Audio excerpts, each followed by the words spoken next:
कमर fitting sari नेसताना pin वापरत असाल तर पिन साडीमध्ये फसते आणि साडी फाटते। त्याऐवजी पिन न वापरता कमर फिटिंग साडी कशी नेसावी। दुसरी गोष्ट म्हणजे जेव्हा तुम्ही पदर करत असाल तर ही पद्धत वापरत असाल तर प्लीज वापरू नका, कारण या पदर बनवण्याच्या चक्करमध्ये तुम्हाला साडी नेसायला खूप वेळ होऊ शकतो।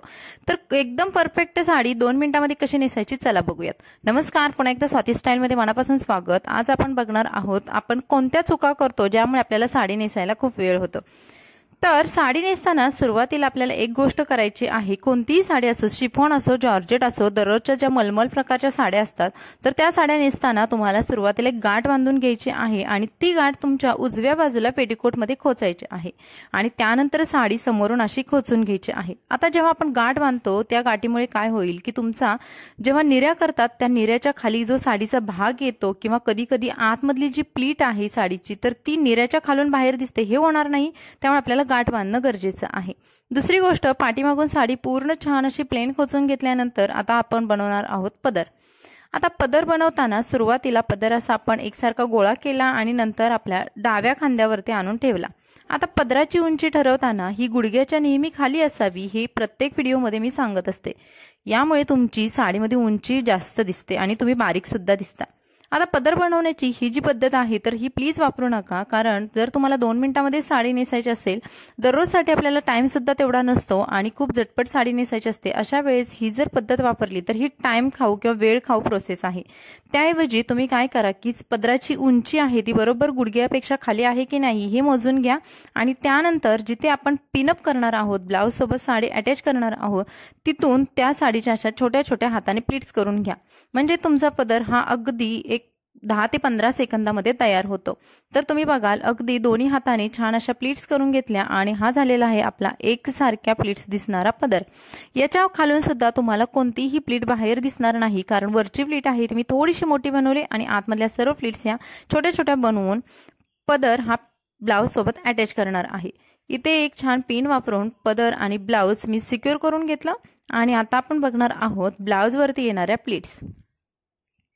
पदर छान सिक्युअर झाल्यानंतर तुम्ही बघाल आता ब्लाउज वरती ज्या येणाऱ्या प्लीट्स आहेत तर त्या खूपच मानेजवळ येतात किंवा खूप एकावरती एक चढतात, तर हे होऊ नये यासाठी आपल्याला काय करायचं आहे की आतमधली मानेजवळ येणारी प्लीट आहे ती थोडीशी खालच्या दिशेने खेचायची आणि बाकीच्या ज्या प्लीट्स आहेत त्या एकावरती एक न ठेवता अशा थोड्याशा अंतराने गॅपने ठेवून पुन्हा आपल्याला कमरेजवळचा भाग फिटिंग करून घ्यायचा आहे। आता बघा, कमरेजवळचा भाग फिटिंग करण्या अगोदर जी आपली बॉर्डर येते कमरेजवळ ती छान अशी व्यवस्थित पाठीमागून फोल्ड तर झाली नाही ना याची खात्री करून मगच कमरेजवळचा भाग बनवायचा। कमरेजवळची बॉर्डर किंवा कमरेजवळचा भाग जर तुम्ही असं डायरेक्टली खोचत असाल तर ती चुकीची पद्धत आहे किंवा पिन वापरत असाल तरी सुद्धा ती साडीमध्ये अडकून फाटते। तर योग्य पद्धत काय आहे चला बघूयात। तर यासाठी बघा, तुम्हाला कमरेजवळचा जो भाग आहे तो अशा पद्धतीने घ्यायचा आहे, एकदम टाईट करायचा आहे आणि त्यानंतर दुसऱ्या हाताने असा रोल करायचा आहे। रोल केलेला भाग आहे तो एका हाताने खेचून दुसऱ्या हाताने तिथे गाठ बांधून घ्यायची आहे। आता तुम्ही बघा या गाठीमुळे काय होईल की तुमचा कमरेजवळचा भाग तर लूज होणार नाहीच, पण तिथे आलेली जी बॉर्डर आहे ती फोल्ड सुद्धा होणार नाही आणि चुरगळल्यासारखा सुद्धा भाग दिसणार नाही। आता तुम्ही बघाल साडीचा जो डाव्या पायावरचा जो भाग आहे किंवा कमरेजवळच्या ज्या प्लीट्स आहेत ते एकदम नीट आणि क्लीन आलेले आहे। तुमचा बॉर्डरची जरी साडी असेल तरी सुद्धा बॉर्डर एकदम परफेक्टली शो होते आणि आता तुम्ही बघाल आपली छान अशी पद्धतीने साडी कमरेजवळ टाईट झालेली आहे। इथे आपण कोणतीही पिन वापरलेली नाही।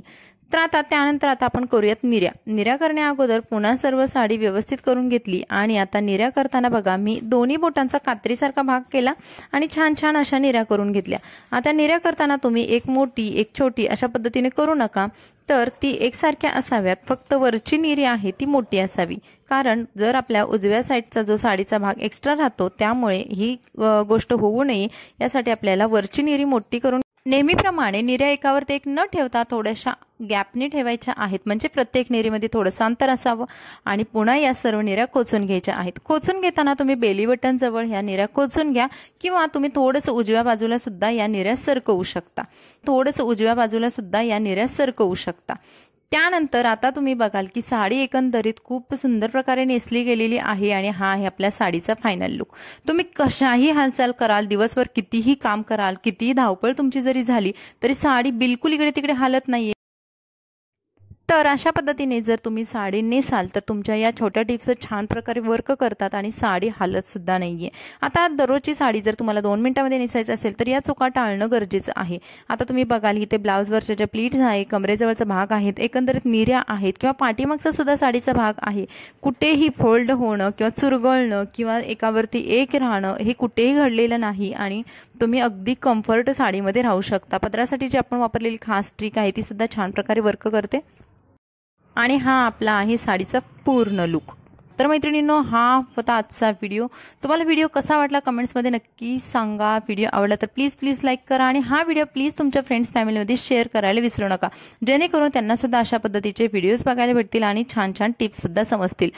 तर चला, नवीन असाल तर चॅनलला सबस्क्राईब करून घ्या आणि भेटू अशाच नवनवीन व्हिडिओसोबत। तोपर्यंत तुम्ही मस्त राहा, खुश राहा आणि नवनवीन गोष्टी शिकत राहा आणि करत राहा।